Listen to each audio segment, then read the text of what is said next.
We spoke just a short time ago with a Parliament member from Afghanistan, some call the bravest woman in the country.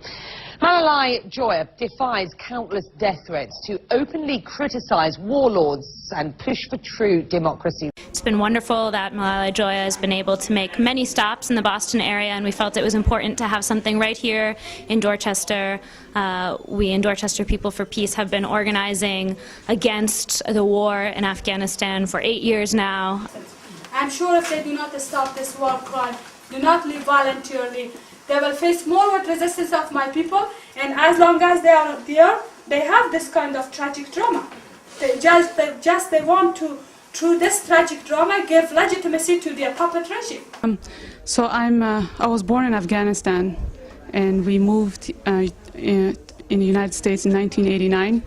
So, of course, the conflict in Afghanistan is going on for 30 years now, so I was reading a lot about the conflict there by the RAWA website, and that's how I became to know Malalai. We wanted to know what can be done to help Malalai and the Afghan people.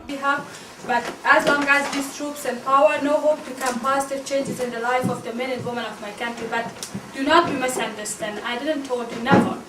Yeah, one day we will have real democracy, women's rights, human rights in Afghanistan. I think that I've been very concerned that when it turned out that Barack Obama really meant what he said when he was running, that we should get out of Iraq in order to get into Afghanistan, that he's really serious about it. I've been concerned that nobody challenged him about it, because it always seemed to me like a disastrous war where we're killing a lot of civilians and not having much effect. So I was just happy to do what I could. You know, it's always a little nerve-wracking when you have an opinion about something that's going on in another country, but you don't really know anything about it. You know, you haven't been there, haven't heard much direct evidence. So it's really nice to have somebody come directly from that country who knows what's going on.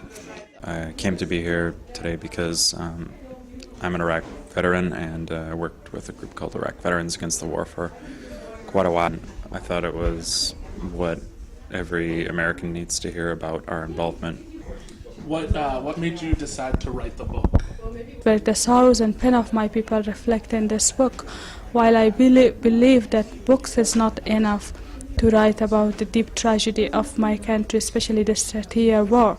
So on behalf of our generation, I wrote this book, and hopefully it will help to open the eyes and mind of democratic-minded, freedom-loving people around the world, as we need the helping hand of them for this prolonged and risky struggle. And especially that mainstream media as well is still betraying the truth, and my country, in a war country like Afghanistan, is still the first casualty is the truth. We hear that these are the desperate needs in Afghanistan, funding and resources at a grassroots level to support people and build social programs. We are also advocating for building up and strengthening those social programs here in our own community, and to do that by reducing our excessive spending on weapons, war, and militarism abroad, especially in terms of our current occupations in Afghanistan and Iraq.